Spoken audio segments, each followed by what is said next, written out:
Hello everyone, welcome back to Sky and Celeste Adventures, and we're here to talk about the part 2 of our Hanyou no Yashahime theory. Just to give you guys a heads up, this is not a spoiler-free discussion, so if you haven't finished watching the anime, I suggest you turn back now. Otherwise, prepare for the spoilers ahead. This is Celeste again, and I'll be your commentator for this video. Let's go!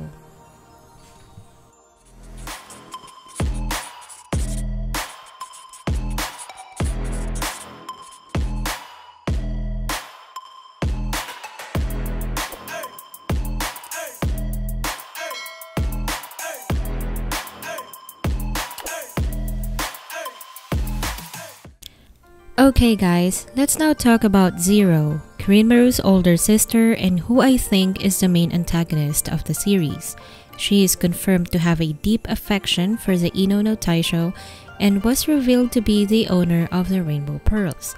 She also said that Rin's life is connected to her, and we actually saw how it works when she approached the girls on episode 22 as Utsuyu and controlled Towa. She is shown to be a Tsuchigumo, or a spider yokai, which is somehow similar to Naraku in the Inuyasha series. Only she can see the thread she puts on her target, and only she can sever this connection. Probably why Sesshomaru can't sever the link between his wife and Zero. Now, let's break down some facts about Zero as shown throughout the series. First, she has feelings for Ino no Taisho. This was implied in episode 21 as she grieves Toga's death. We also caught a glimpse of her admiration towards Toga on episode 22 during a flashback scene. We can also assume that Toga and Kirinmaru are somewhat good friends and has a healthy sort of rivalry. On episode 23, it was 100% confirmed that she loved Toga when she uttered the words, "an offering to the woman who wasn't chosen by the great dog demon." And to me, it is crystal clear that her love was unrequited. On episode 15, when she confronted Sesshomaru and said the lines, "However, as someone humiliated by your father, I'd be lying if I said I didn't wish to see your entire family suffer in agony." Wow, Zero is the embodiment of the misery loves company quote, isn't she? Zero hated the demon-human hybrids, specifically the half-breeds. This may be rooted to the humiliation she received from Toga. She may be referring to her rejected feelings by the Ino no Taisho, not once but twice. First could be the time when Toga chose Inumama, and the second time around was when Toga chose Izayoi, a human woman, over her. On episode 23, she said, "I hate humans and half-demons, especially those who did nothing more than inherit the great dog demon's blood." She clearly hated humans. Maybe aside from they are lowly beings than them, a human caused the demise of her beloved. She hated half-demons because they are the result of a demon-human relationship. And so she abhors anything that spells human, may it be emotions or people. But even if she hated humans, she's not shown to be hostile towards them. Only those of Toga's granddaughter specifically. So let's rephrase it as, I hate humans and half-demons. Yes, I'm looking at you, Towa, Setsuna, and Moroha. Sesshomaru could have lived in peace if it were not for Zero and her schemes. Her bitterness created the main plot for the series, and her grief for Toga's death resulted in the creation of the Rainbow Pearls. Let's now move on to the second fact. The Rainbow Pearls are Zero's tears. It was confirmed in episode 21 that the Rainbow Pearls were made from Zero's tears, when she tearfully made a wish to the Chican no Tama. She made the wish when she learned of Toga's death from her servant Riku. The scene on episode 21 goes like this. あの人が死んだ。まさかそんなありえない。我ら妖怪は終わりのない旅路を歩んでいたのではないのか。果てない運命を流浪するのではないのか。己、至根の玉が見せたあの忌まわしき予言が現実のものとなってしまったではないか。姉さん、犬の大将死んだ。けど、イザヨイと汎用の子供は生きてる。知っておる。愛される者は美しく消えてしまうものだ。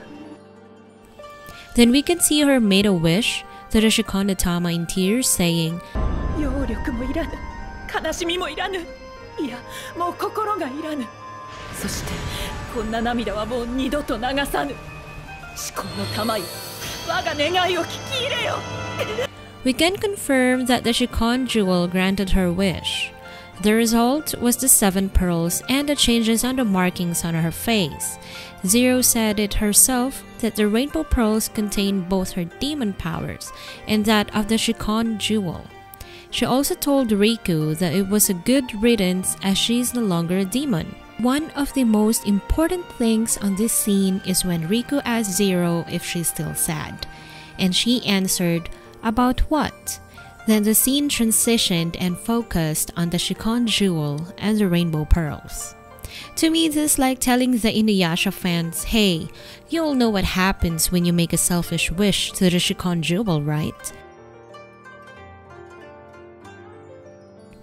Kikyo and Naraku both made their modest wishes, but the truth about the Chican is, no matter what you wish for, as long as it is not the one true and correct wish, it will not grant your true desire. And as a fan of the series, we all know what it did to all who made a personal wish on the jewel. It grants the wish, but it made sure that it will benefit itself, as its continuous existence will always result to more despair and danger. Because the only true wish is for it to be gone and never to resurface again. Kagome realized this in Inuyasha final act. Jewel, I'm ready to make my wish. Chican Jewel, disappear! Forever! Okay, if you guys have forgotten, the Chican has 2 opposing forces battling inside. It was the soul of the priestess Midoriko, the all-powerful priestess with immense spiritual power in the ancient times. She lived long before the Inuyasha series. Her soul was what created the Chican jewel, hence the color pink. Remember how spiritual power is depicted as pink, similar to Kikyo and Kagome's heavenly arrow skills? Yep, that's it. But that's not all. Midoriko sealed the demon souls into that jewel along with herself, hence an endless battle of souls inside it. When it turns black, it means the evil intentions representing the demon souls inside the jewel is winning. And when it is pink, the good intentions, represented by Midoriko's soul, triumphs over evil. Also, please take note of what I'm going to say here, as I think it will hold some relevance to the theory and Yashahime Season 2. On episode 26 of Inuyasha, this is where we first heard of how the Chican jewel came to be. It was explained by Sango that Chican is actually a representation of 4 souls: Aramitama, Nigimitama, Kushimitama, and Sakimitama. This is based on the Shinto philosophy in which Aramitama represents courage or wild soul, Nigimitama represents friendship or harmonious soul, Kushimitama represents wisdom or wise soul, and the last, Sakimitama, is love or a loving soul. All of these are housed inside the hearts of every spirit or creatures, and if these souls worked in harmony, it gives birth to the good spirit Naoi, in which the counterpart of this is the evil intent called Magatsuhi. When Zero made a wish, the jewel did not turn black. It remains pink in color, meaning her wish is not of evil intent. But all the same, her wish is for personal gain. But as Miroku explained during Inuyasha episode 26, the Chikan works like a karma. If you wish something good, it brings something good, but if the intention is evil, then it grants evil. So, where does Zero's wish fit in all of this? In my perspective, Zero made a wish to get rid of her grief and demon powers. As what I've mentioned in my part 1 theory, Toga believed in an endless path for demons such as themselves. That is their inevitable fate. Zero asked should they welcome the end one day, and Toga said their kind is fated to travel an endless path. But, okay, there's a big but there. He did say no matter what sort of end greets them, meaning Toga believed they will eventually die, in which I think Zero nor Kirinmaru refused to accept. Zero cannot accept the truth that he died, that it's an impossible feat, and they, as great demons, are fated to travel an endless path.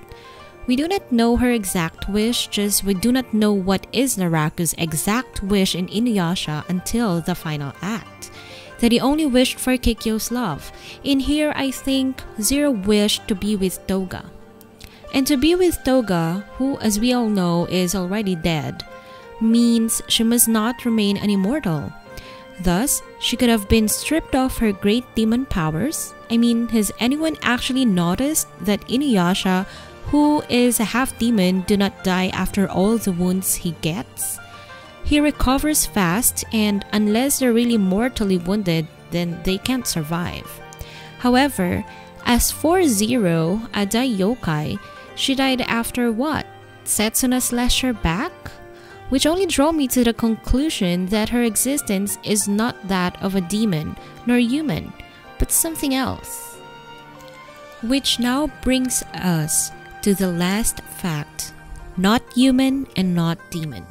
Okay, the final part for this theory, not human and not demon, refers to Zero after the Shikonotama granted her wish. I did not make this up. This was from episode 22 during Miroku and Zero's confrontation. In this episode, Miroku said, "Who are you? You don't seem to be human. You don't seem to have demon powers. So you're not an apparition either." Are you familiar with these lines? Where have we seen this? Oh, right, episode 15. Zero said that the prophecy of the Chican jewel goes like this: you will be felled by an existence that is neither human nor demon, an impossible entity that can surpass time. Okay, we all know that the girls Towa, Setsuna, and Moroha all fits the bill. They are not human nor demon, and they were able to travel to the modern era on episode 2. Towa was there since she was a kid because of the silver pearl on her eye. It shone and opened a portal to the future. Where was the portal? The Tree of Ages. And what was in the Tree of Ages at that time? The Nanokubi. Now, the Nanokubi sends the pearls on episode 2 as well, when the centipede yokai ate both the red and gold pearls. Nanokubi also wanted the pearls and opened a portal absorbing them, and they were all teleported to the modern era. Does it give you guys some deja vu? Remember Kagome being chased by the centipede demon because she has the Chican jewel? The demons are all after the Chican jewel, and the pearls gives them the same vibes. Zero did mention after all that the pearls contain her demonic powers, and the Chican jewel's powers, which at the time is pink, which symbolizes the sacred power is winning. So, a demon power plus a sacred power equals a perfect recipe for another Chican jewel. Demon powers and sacred powers divide into 7 pieces. The pearls could be a weaker version of the original Chican jewel. The pearls are shown to open portals to the future. If Zero has her hands on it, she would be the perfect embodiment of the prophecy. Neither human or demon, an impossible entity that can surpass time. I think Kirinmaru will be killed. Zero's lines, "Those who are loved are fated to die in beauty." Kirinmaru and Zero are siblings. Zero wants to protect Kirinmaru from this prophecy, as she loves her younger brother. But the more she adheres to this prophecy, fueled by her sorrow and bitterness, she will become the fulfillment of the prophecy. My final thoughts? I think Zero is driven by sorrow. It's easy to hate a villain, but we must also know where they're coming from. Zero may be a yokai, but she also has feelings. Hence, why she always hangs on to Toga's words, "You are who you are, Lady Zero. I would like for you to stay that way." And she tries to live the way she thinks she must live. A yokai who lives to protect her younger brother. That's what Toga admired about her, remember? Saying how she's always there to look after Kirinmaru. So she holds on to this saying, "This is who I am after all." That's fine, isn't it, my lord?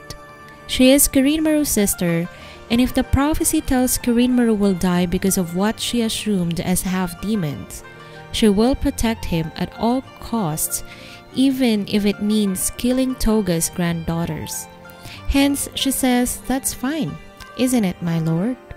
But of course, aside from this, it does not change the fact that beneath the protective sister facade, she's still bitter about Toga's memories. That's all for now. If you like this video, don't forget to click that subscribe button. See you next time!